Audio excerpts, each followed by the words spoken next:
Creating mood boards and taking tons of inspiration from ready-to-wear creators and garments has quickly become super central to the way that I think about my personal style, including how I plan out some of my knitwear. With this in mind, I thought it would be fun to return to one of my absolute favourite sources of inspiration, which is Pinterest. I previously made a video very similar to this one about a year ago, and it turned out to be one of my all-time favourites when it came to narrowing down my sources of inspiration. Several of the garments that I made from my last Pinterest video are actually some of the ones that I grab for the most in my wardrobe, including this gorgeous tweedy navy jumper. So I thought it was only right that I would be wearing it today. And before you ask, this is the no frills sweater. And it was heavily inspired by some of these sort of monochromatic outfits that I had been saving and pinning on my mood boards. I featured 4 different categories for my patterns in this video, all of which revolve around certain shapes or certain details that have really captured my attention for the upcoming spring season. So I hope you really enjoy these and seeing kind of some of the inspiration and the images that have really spurred me on to find and try out these patterns. Having sat down and had a good scroll through some of my favourite spring outfits that I've saved, one of the recurring pieces that I keep going back to is this very kind of oversized classic t-shirt shape. I think that this is the perfect sort of transitional or layering piece, really great for throwing a cardigan over the top of, but also thick enough that it will still kind of keep you a little bit warm even though it's short sleeve. I enjoy outfits like this that are playing around with several shades of neutrals. I also love the all black look, and I think adding a belt just really makes a simple outfit like this pop. My first pattern is the Freestyle shirt by Paulastrickt. Now, many of you will have heard me mention this German designer countless times before because I just think she's so brilliant at creating these very wearable, sort of classic, neutral, everyday staples. I think that a classic oversized t-shirt like this would be good in almost any colour. While I would probably stick to neutrals, I feel like you could also take a chance to go for a pop of a primary colour. I have a cobalt blue t-shirt that I really love for the spring and summer. I think when you're pairing a very kind of classic shape, playing with colour can be a really interesting way to sort of inject a little bit of fun into your outfits. However, if I were to make this, I reckon I would go for a black yarn, maybe in a cotton cashmere blend like the designer has recommended. I do also think it could be equally nice in a thicker wool if you were definitely planning on wearing it when it was still quite cold. However, you do have to pay special attention to the yarn that you select because I believe choosing the right yarn is what gives you that really perfect finish, especially when there are so many details and well thought out elements of this that just really make it sing and make it look extremely polished. In particular, the neat collar and tidy raglan increases are what drew me to it. I think that it would be hard to actually detect that this was a handmade piece if you made it with a lot of care and attention, and I really am sort of gravitating towards items like that because I feel like they're the ones that I get the most wear out of. The Freestyle shirt does of course include some short row shaping to give you that really good fit, and I also enjoy that the designer has made hers with stripes. I think the striped could be a really cute option, especially for the spring. I would probably keep it just really classic, but yeah, the possibilities are kind of endless with such a simple and well-constructed garment like this one. Now, the Freestyle shirt comes in a total of 6 sizes, from extra small to XXL. Moving on to my second t-shirt pattern, I wanted something that was maybe a little bit more detailed and also played around a little bit with texture, and this is the Lane Loop tee by Other Loops. Just like the images on my mood board, this is a very classic t-shirt silhouette, but it does have a lot of really interesting elements that just add a little bit of kind of a different feel and a different flavour to this very simple pattern. Similarly to the Freestyle shirt, this is a top-down raglan construction. However, you will notice that the raglan here includes several different lines that just add kind of an interesting little element that really spices up the look of this shirt. It also includes finishing at the sleeves and at the hem, which is a very simple, neat I-cord. I think that this adds to the minimalist flavour of this tee, and I just really enjoy how crisp and neat those bottom lines look. This is also another good one if you're not ready to go into the cotton or cotton blend yarns yet. If you're anything like me, you're kind of holding onto your wool and your mohair for as long as possible. And this lane loop tee is actually knit with a mohair, so it could be a good one for using up some of those leftover balls in your stash. The recommended ease of this pattern is 20 to 25 centimeters. I thought that this would also be good because you could potentially wear a shirt underneath and sort of have it like a vest. The idea of kind of slightly big, sort of billowing white sleeves under maybe a black or grey t-shirt like this, I think it's kind of cool. It's a little bit of a throwback, but I think that you could dress that up or down and it would just be a very kind of comfortable and casual outfit. The Lane Loop tee by Other Loops comes in 6 sizes from an extra small to an XXL. Moving on to my second category, and I have really been thinking about how my personal style has been shifting with the kind of maturation of my knitting practice as I learn new techniques, and I've tried out sort of maybe most of the classic kind of jumper silhouettes. I am increasingly drawn to slightly more experimental and sort of sculptural looking pieces. So on my mood board here, you will see several more exaggerated sweater shapes that maybe play with proportions in really interesting and captivating ways. I also enjoy fabrics that almost seem to support themselves. A designer that comes to mind when I think of this is Issey Miyake with their use of pleating. I also really enjoy creators who play with a lot of drape to create interesting shapes in their garments and outfits. I've saved some of the Pleats Please collection by Issey Miyake here on my mood board, as you can see. I'm really interested in those sort of crisp lines and finishing around areas like the neck and how the fabric does almost just seem to disappear. There isn't a large hem or a large chunk of ribbing, and that was a huge source of inspiration for this next pattern, which is the sweater number 19 by My Favourite Things Knitwear. Although this is still firmly in the realms of classic cabled knitwear, I really enjoy how the fabric that she has created here does almost just seem to kind of finish abruptly at the neck in a way that feels very sculptural and very interesting. Because the cabled pattern here creates an almost ribbed effect, it means that the fabric stays quite straight throughout the body, so you do end up with a rather more boxy shape.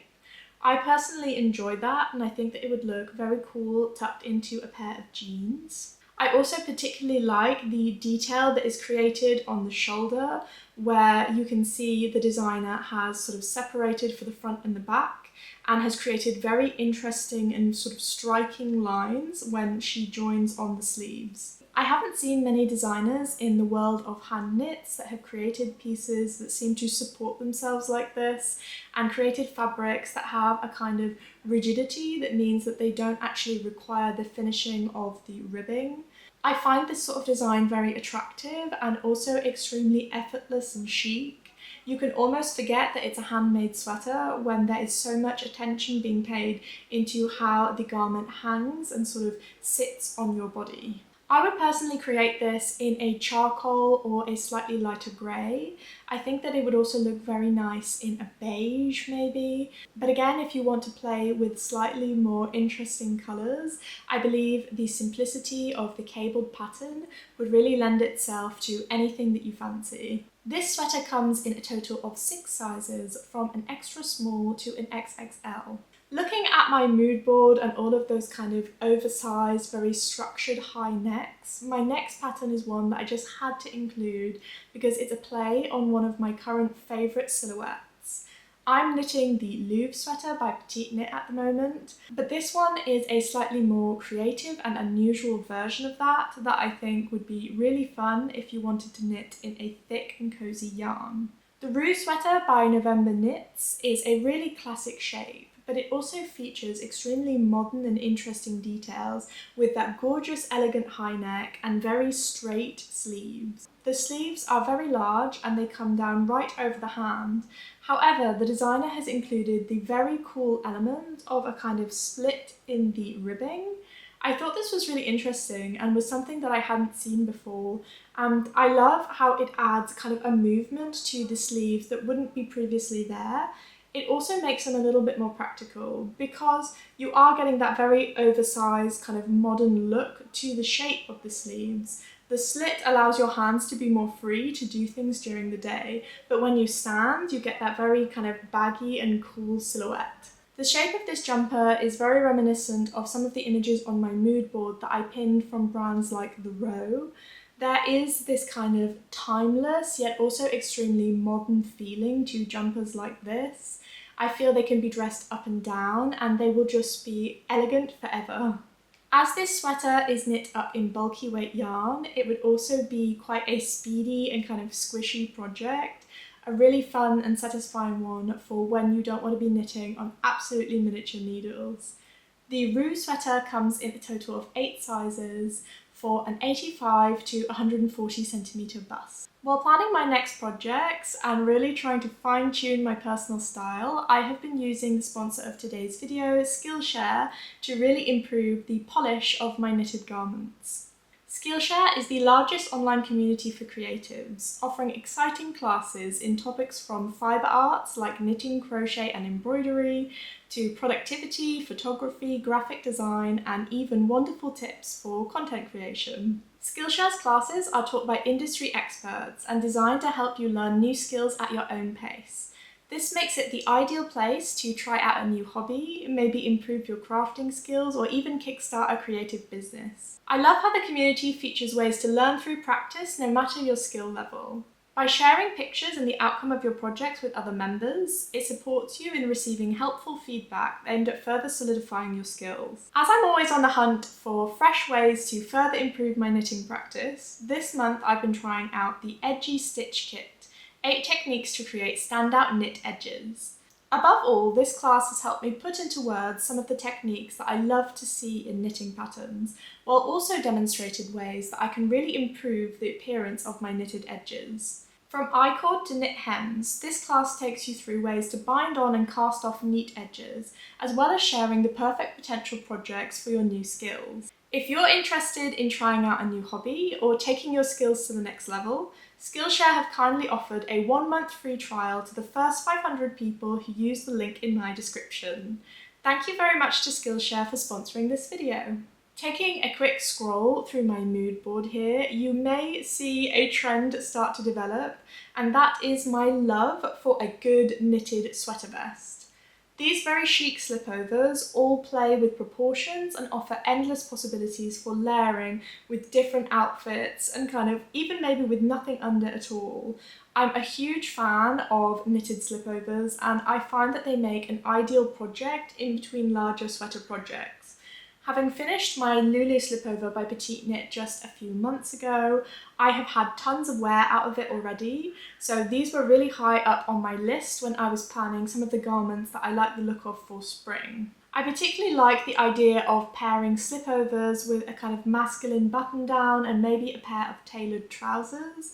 I love the very boyish and pared back vibe of these outfits, so I've been on the hunt for some slightly more unusual silhouettes, which is how I came across 2 designers from Japan who really blew me away with some of their beautiful patterns. As previously mentioned, I do feel that some of these patterns are also a good representation of the maturing of my personal style and my knitting experience.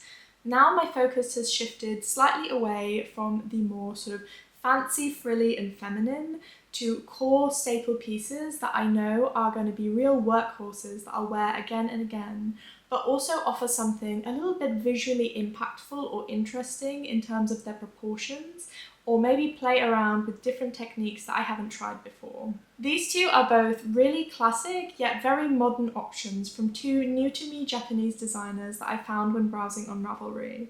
The first is called the Sleek Slipover, and it is by the designer Ruri Yamamuro. I was immediately drawn to the beautiful crisp ribbing of this slipover. You can see at the bottom you have that slightly cinched in but very long area of rib that does create a kind of slightly off balance but very interesting contrast to those broad shoulders with the rib that sticks out slightly over the shoulders. The wide and roomy top of this is really interestingly juxtaposed by that slightly more fitted section at the bottom, and if you wanted to be even more dramatic with it, you could probably size down a needle size and have that even more sort of cinched section down here. As seen in the pictures, I feel that this would look brilliant layered with maybe a button down underneath or a long sleeve t-shirt. However, she's also shown it styled here with a dainty scarf and nothing underneath at all. I am a huge fan of the sort of 90s inspired sleeveless kind of turtleneck top, so I feel like this could be a fun variation on that would allow you to get even more wear out of it. As this piece is knit in bulky weight yarn, the smallest sizes need not very much at all, so this could be a very quick and satisfying project. If I were to make this, I might go for cream or for black and maybe pair it with a similar colour pair of trousers and a nice statement belt and handbag. The Sleek Slipover comes in a total of 7 sizes. Moving away from the sleek slipover with its slightly more fitted waist, I wanted to go for something that would play into my interest in these kind of very oversized sort of statement pieces of knitwear. So I came across the Cocoon Chokki by Noriko Ichikawa. This pattern is by another Japanese designer who I'm thrilled to have found. Both of these designers are completely new to me, but both of them have really blown me away. Again, I am a real fan of sort of plays on classics and classic silhouettes. So the Cocoon Chokki is a vest, but it's very big and it feels very modern and bold. Although these two share a lot of similarities, I wanted to place them alongside each other to really show you how a few tweaks and changes in the sort of length or the width of ribbing can make a huge difference to how a garment hangs and looks on the body. The Cocoon Chokki is knit from the top down and designed to have a very relaxed and comfortable fit. The real star of this pattern, it comes in that sort of extra wide ribbing that you can see here on the mock neck, but also on the sleeves and at the hem.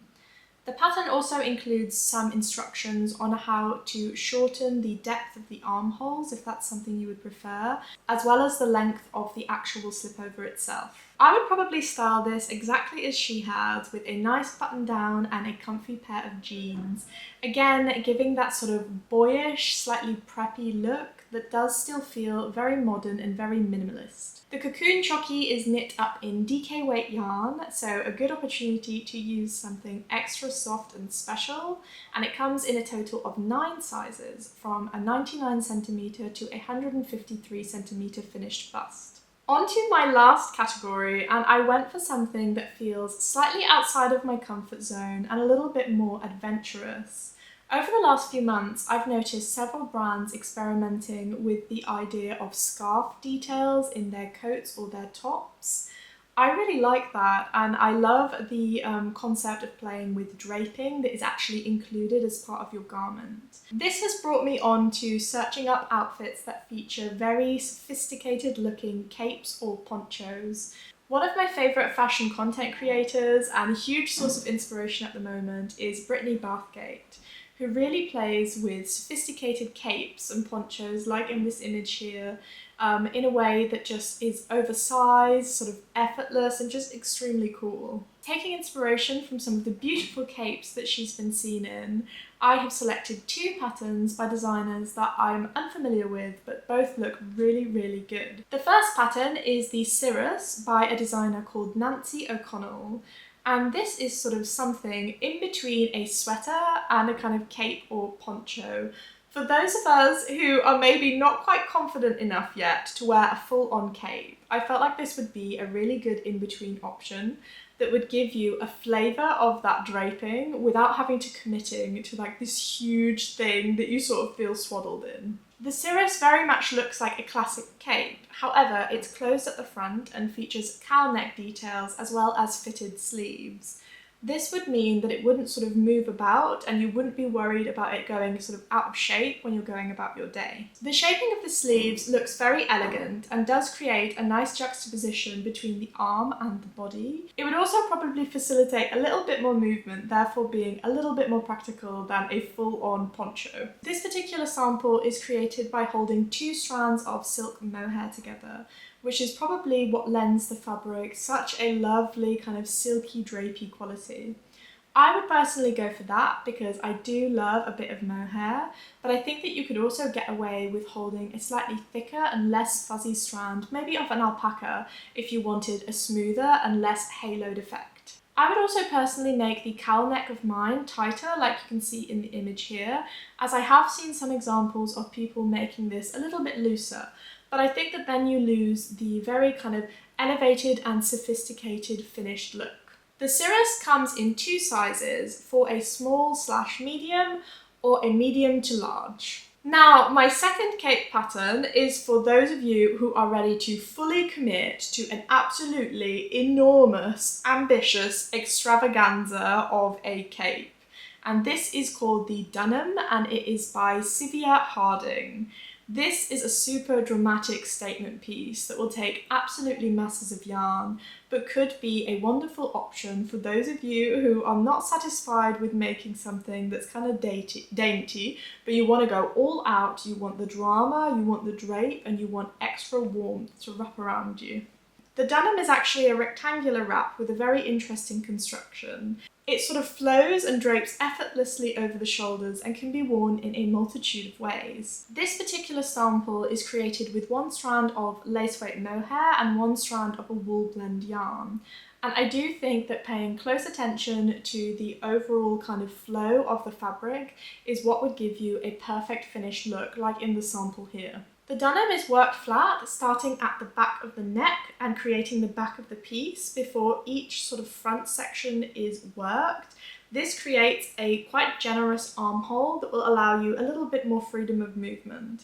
It also means that these front sections can be whisked up and kind of put over your shoulder, maybe even pinned in place with a big brooch. I think that that could be a really pretty way to wear a statement piece like this. As this design is knit in the 3 separate sections, I also imagine it wouldn't be too hard to customize it if you're a little bit intimidated by just how large it is.